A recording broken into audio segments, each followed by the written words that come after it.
Hello everyone, I hope you all are doing good in your studies. तो आ गया है नेक्स्ट पार्ट। हम कर रहे हैं BFUHS स्टाफ नर्स की तैयारी। जो बच्चे नए आए हैं इस चैनल पे, वेलकम है आप सबका, और जो पुराने हैं उनका भी वेलकम है। आप इस चैनल को सब्सक्राइब कर सकते हैं क्योंकि यहाँ पे मैं रोज़ BFUHS की एग्ज़ाम की तैयारी कराती हूँ, प्लस PGI एंड GMC के एग्ज़ाम्स की भी तैयारी चल रही है। मैं ऑलरेडी 549 क्वेश्चंस करा चुकी हूँ, जो कि बहुत ही ज़्यादा बेनिफिशियल है आप सब लोगों के लिए। तो आप मेरी पिछली वीडियोज़ भी देख सकते हैं। और इस चैनल पे आपको BFUHS related, GMC and PGI related रोज़ वीडियो मिलती है, एंड नॉर्सेट की तैयारी अलग से वीडियो डलती है उसमें। आप इस चैनल को सब्सक्राइब करते हैं ताकि आप रोज़ ऐसी ही वीडियोस देखते रहें। और जो बच्चा मेरे थ्रू BFUHS स्टाफ नर्स की, PGI GMCH की आने वाली वैकेंसीज़ की तैयारी करना चाहता है, जो चाहता है 100% श्योर सिलेक्शन लेना, वो मेरे साथ तैयारी कर सकता है, मेरी फैमिली में जुड़ सकता है। इस कॉन्टैक्ट डिटेल्स पे आके आप बैचेस ज्वाइन कर सकते हैं, जिसमें आपको बहुत कुछ सीखने को मिलेगा। आपकी जो नॉलेज है वास्ट होगी। आज जो चल रहे हैं MCQ batch, most important topic batch and theory batch जो है चल रहे हैं, जो कि बहुत ही मिनिमल अमाउंट में आप उस बैचेस को ज्वाइन करके अपनी तैयारी कर सकते हैं। जो बच्चे पूछ रहे हैं मैम BFUHS का एग्ज़ाम कब होने वाला है, ये मंथ नियर टू एंड है। लेट्स सी, अगर अक्टूबर के फर्स्ट 10 डेज में अगर पेपर की डेट आ जाती है तो पेपर जो है आपका अक्टूबर में ही होगा। बट अगर डेट नहीं आती तो और भी डिले जा सकता है पेपर, ठीक है। कोई इंटरनल रिसोर्सेज से हमें नहीं पता चल रहा है, क्योंकि अंदर ही कुछ यूनिवर्सिटी की खुद की ही कोई इशू है, जिसकी वजह से पेपर जो है वो पोस्टपोन हुए जा रहा है बार बार। आप इस चीज़ की टेंशन मत लीजिए, ठीक है।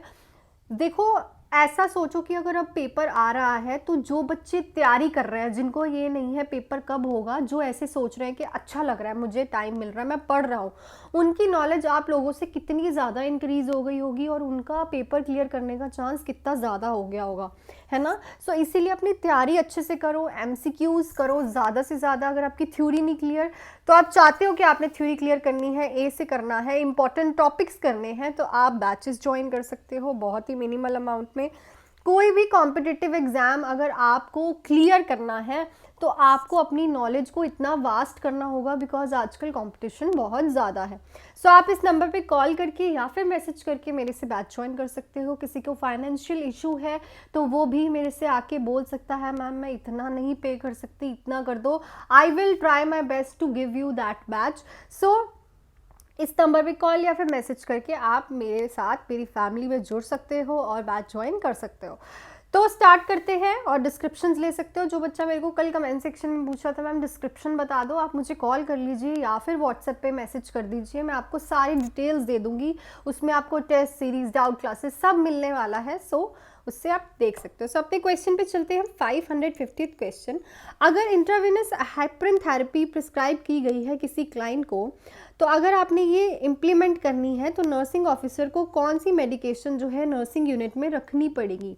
Vitamin K, protamine sulphate, potassium chloride, amino caproic acid.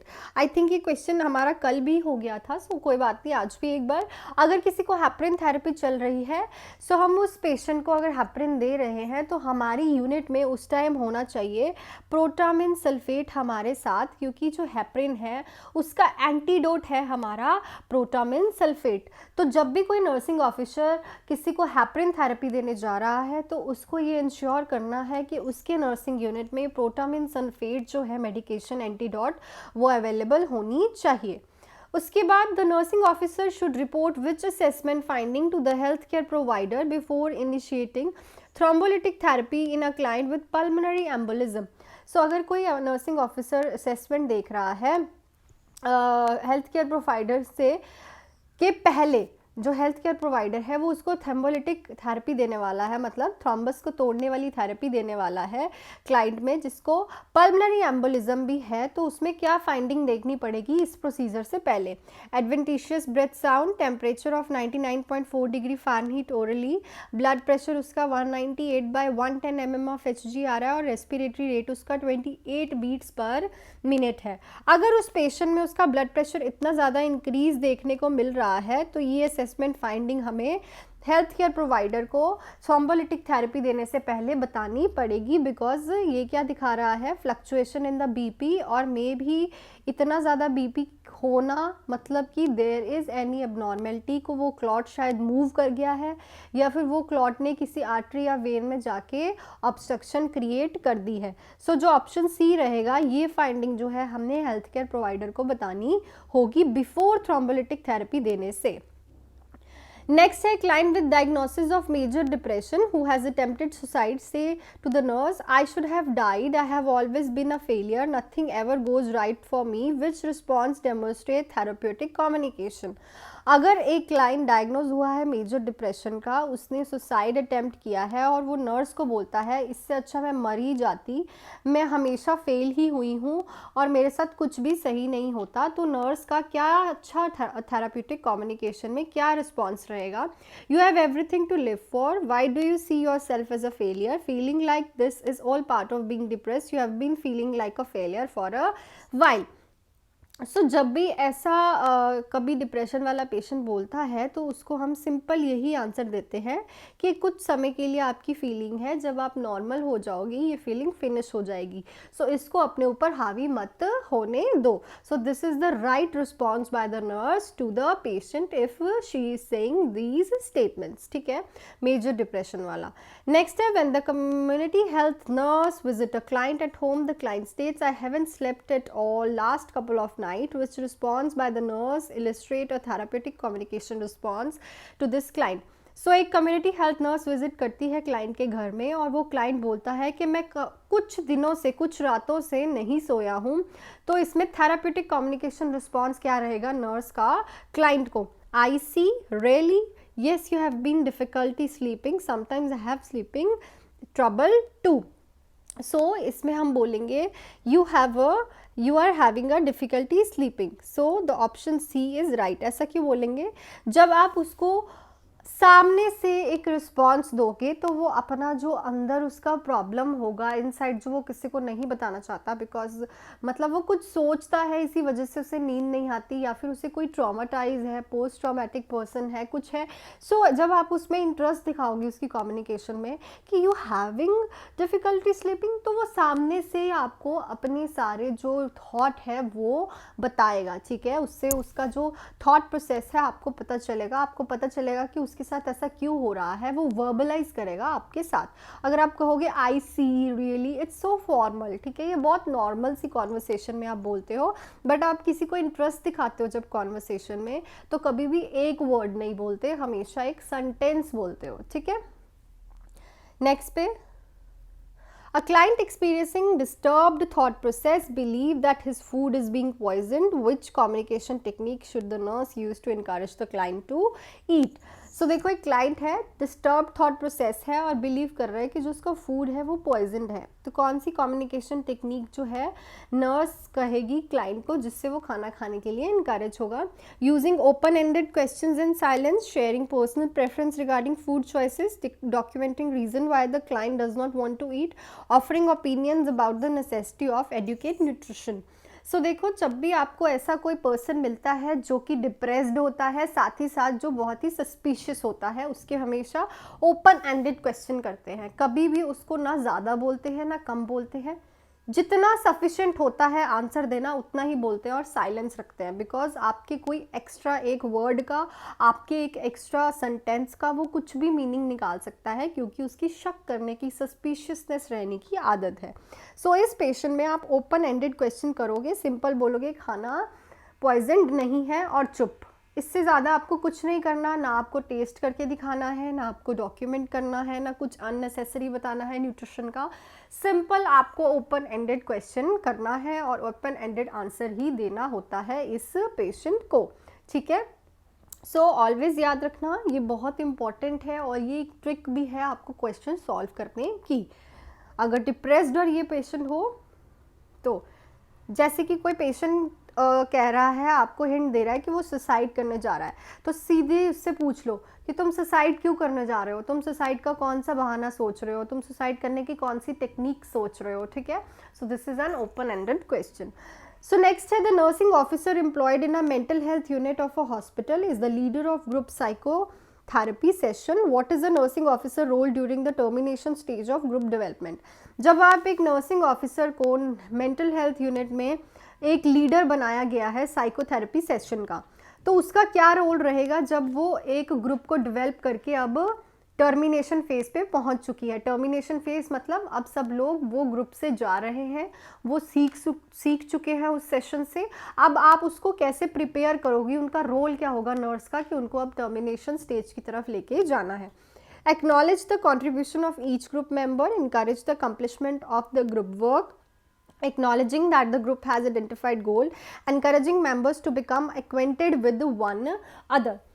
So देखो क्या होता है कि जब कोई भी आप टर्मिनेशन की तरफ चलते हो तो सबसे ज़्यादा अच्छा होता है कि आप उन मेंबर्स को इनकरेज करो, एक्नॉलेज करो जिन्होंने आपके ग्रुप में, आपके सेशन में फुल पार्टिसिपेशन किया। इससे क्या होगा, उनका खुद का भी बढ़ेगा कि यार मैं यहाँ पे आया हूँ और मुझे एक्नॉलेज किया जा रहा है, सीखने को मिला है, मेरी इस चीज़ की रिस्पेक्ट की गई है। तो नर्स का सबसे पहला रोल होता है कि वो एक्नॉलेज करे कंट्रीब्यूशन की ईच मेंबर की। So option 1 is a nursing officer role during the termination stage of group development. जब भी कोई जाता है पेशेंट भी टर्मिनेशन स्टेज, 4 स्टेजेस होती हैं ना, प्री ओरिएंटेशन, ओरिएंटेशन, उसके बाद working phase and termination phase.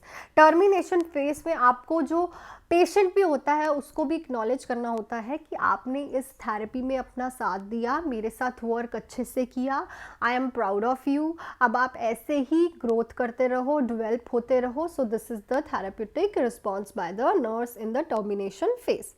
So देखो ऐसे ही क्वेश्चंस आपको मैं करवाऊंगी एमसीक्यू में। एमसीक्यू में ज़्यादा डिस्क्रिप्शन, आपकी टॉपिक्स भी क्लियर हो जाते हैं और ऐसे एमसीक्यूज़ हैं कि आपको एक क्लास लेने से ही पता चल जाएगा कि मैम ये एमसीक्यूज़ से मेरा दिमाग खुल गया कि मैंने ये एमसीक्यूज़ इतने अच्छे से कभी नहीं किए। बिकॉज देखो हर एक एमसीक्यू करने का एक ट्रिक होता है उन बच्चों के लिए, खासकर जो बच्चे पेपर नहीं क्लियर कर पाते, बोलते हैं मैम मेरे को सारा पेपर आता था। यार मेरे को पेपर तो सारा आता था पर मेरे नंबर क्यों नहीं आए, मैं क्रॉस चेक करना चाहता हूँ। ये उन्हीं बच्चों के लिए, ठीक है। सिलेक्ट ऑल दैट अप्लाई और एक फॉर्मेशन डिसेंडिंग असेंडिंग ऑर्डर में लगाना। देखो ये क्वेश्चन आपको अच्छे से ट्रिक से करने पड़ेंगे तभी ठीक होते हैं, ठीक है। अनटिल एंड अनलेस आपको नहीं पता चलता आप किसी एमसीक्यू को किस तरह से देख रहे हो, आपका आंसर कभी सही नहीं हो सकता। आजकल एग्जामिनर इतना इजीली आपको क्वेश्चन पुट नहीं करता, वो आपको घुमाता है, बड़ा क्वेश्चन डाल देगा, आंसर उसका छोटा सा होगा। सो इसीलिए आप मेरा एमसीक्यू बैच ज्वाइन कर सकते हो, इंपॉर्टेंट टॉपिक बैच ज्वाइन कर सकते हो, इंपॉर्टेंट पूरी थ्योरी का बैच ज्वाइन कर सकते हो, क्योंकि आने वाले नवंबर में GMCH की पोस्टें और PGI की पोस्टें 100% श्योरिटी से आ रही हैं। ये पोस्टें आपको देखने को मिलेगी जिन्होंने सेंट्रल लेवल पे वर्क करना है, प्लस BFUHS की और पोस्टें भी आ रही हैं, ठीक है। अब ये भी हो सकता है कि अगर आपका पेपर नवंबर में नहीं हुआ तो पोस्टें प्लस करके ही आपका पेपर हो। सो अपनी तैयारी को फुल ऑन रखिए। अगर आप इतना टाइम दे रहे हो तो उसको यूटिलाइज करो, ठीक है। उसको पढ़ो, जहाँ हो सकता है वहाँ जाओ। सो ठीक है, आप ज्वाइन कर सकते हैं, कॉन्टैक्ट डिटेल्स आपको मिल जाएंगी डिस्क्रिप्शन बॉक्स में भी, तो आप ये सब चीज़ें ज्वाइन कर सकते हैं। सो बैचेस को ज्वाइन करने के लिए आप मेरे कॉन्टैक्ट डिटेल्स पे आके मेरे को मैसेज करके या फिर आप मेरे को कॉल करके पूछ सकते हैं सारी डिस्क्रिप्शन के बारे में। बहुत कुछ मिलने वाला है आपको बैच में, आप अपना रैंक देख सकते हैं, टेस्ट मिलते हैं, 100 क्वेश्चंस का टेस्ट होता रहता है। मोस्टली आपको डाउट क्लासेस मिलती हैं जिसमें आप सब बच्चों के डाउट्स आप इकट्ठे बैठ के सॉल्व करते हो। मतलब क्वेश्चंस आपको बहुत अच्छे से, आपका जो एक तो आपका कॉन्फिडेंस बिल्ड होगा जब आप डाउट करोगे, दूसरा जब आप बैठ के बच्चों के साथ डिस्कशन करते हो, मेरे साथ 1 to 1 बात करते हो क्वेश्चन को लेके, तो आपका माइंड ओपन होता है। सो आप ज्वाइन कर सकते हो इस नंबर पे कॉल करके, कांटेक्ट करके, और अपनी फीस का भी आप जैसे आपको सही लगे मैं आपको बता दूंगी। फाइनेंशियल प्रॉब्लम है तो आप मेरे को बता सकते हो और बैच ज्वाइन कर सकते हो। सो क्वेश्चन पे चलते हैं। The nursing officer is performing an assessment of an client with dementia, which data gathered during the assessment indicate a manifestation associated with dementia. अगर कोई नर्सिंग ऑफिसर असेसमेंट कर रहा है डिमेंशिया वाले क्लाइंट की, तो ऐसा कौन सा डाटा है इस असेसमेंट के दौरान जो कि डिमेंशिया को एसोसिएट करेगा? Uses confabulation, improvement in sleeping, absence of sundown syndrome, presence of personal hygienic care. Dementia वाला पेशेंट कॉन्फेबुलेशन बहुत यूज़ करता है, मतलब एक चीज़ बोलेगा उसके बाद गैप डालेगा, फिर कोई चीज़ बोलेगा गैप डालेगा, मतलब मेमोरी गैप बहुत देखने को मिलता है उस पेशेंट में जो डिमेंशिया वाला होता है। सनडाउन सिंड्रोम इसमें प्रेजेंट होता है, इम्पॉर्टेंट है, इसको 5 स्टार लगा लेना। सनडाउन सिंड्रोम का मतलब होता है जैसे ही इवनिंग होनी शुरू होती है, शाम होनी शुरू होती है, पेशेंट का जो कॉन्शियसनेस है, जो उसकी मेमोरी है, बहुत ही कम हो जाती है, वो भूलने लग जाता है चीज़ें जैसे ही इवनिंग होने लगती है। डिमेंशिया वाले पेशेंट में ये प्रेजेंट होती है, एब्सेंट नहीं होती, पर डिलीरियम वाले पेशेंट में ये एब्सेंट होती है। इम्प्रूवमेंट ऑफ स्लीपिंग नहीं होती, डिस्टर्ब्ड होता है स्लीपिंग पैटर्न, और उसका पर्सनल हाइजीन भी जो है वो मेंटेन नहीं होता। ठीक है, नेक्स्ट क्वेश्चन देखते हैं। The nursing officer is caring for a client with anorexia nervosa, which behavior is characteristics of this disturbed and reflect anxiety management. तो एक नर्सिंग ऑफिसर एनरेक्सिया नर्वोसा वाले पेशेंट का केयर कर रहा है, ऐसा कौन सा बिहेवियर कैरेक्टरिस्टिक है इस डिसऑर्डर का जो कि एंग्जाइटी हमें बताएगा कि इस पेशेंट को, एनरेक्सिया नर्वोसा वाले पेशेंट को एंग्जाइटी हो रही है? Engaging in immoral acts, always reinforcing self-approval, observing rigid rules and regulation, having the need always to make the right decision. अगर पेशेंट का ऑब्जर्वेशन हो रहे हैं रिजिड रूल्स एंड रेगुलेशन, मतलब अगर नहीं खाना तो नहीं खाना, मेरा वेट गेन हो जाएगा, मैं नहीं खाऊंगी, मैं उल्टी कर दूंगी, मैं ये कर दूंगी, इट मीन्स उस पेशेंट को अब एंग्जाइटी हो रही है। This is the right option. This is all about this video. अगर वीडियो अच्छी लगे तो प्लीज़ लाइक करना ना भूलिएगा, बिकॉज मैं मेहनत करके वीडियो बनाती हूँ, आपको इन क्वेश्चन से कहीं ना कहीं तो नॉलेज मिलती होगी। इस चैनल को सब्सक्राइब भी ज़रूर कीजिएगा और शेयर ज़रूर करिएगा इस वीडियो को, अब से रेगुलर वीडियो आएंगी। तैयारी रखिए अपनी फुल ऑन। बैच ज्वाइन करना है तो नंबर आपका यहाँ पे दे रखा है मैंने, कॉल कर लीजिए, मेरे से बात कर लीजिए, कोई भी डाउट है क्लियर कर लीजिए बैच को लेके, ठीक है। और मैं तो चाहूँगी अगर आप बैच नहीं ज्वाइन कर पा रहे, फाइनेंशियल प्रॉब्लम है, मेरे को बताओ, मैं उसको कम से कम करके आपको बैच ज्वाइन कराऊंगी, जैसे वो मेरे ऊपर है। आपको पढ़ना है बस, और कुछ नहीं करना, आपको पढ़ना है और अपना पेपर क्लियर करना है। आपका पेपर क्लियर हो गया तो मेरी ग्रोथ हो गई। थैंक यू सो मच, यहाँ तक आप लेके आए हो। That is for this video.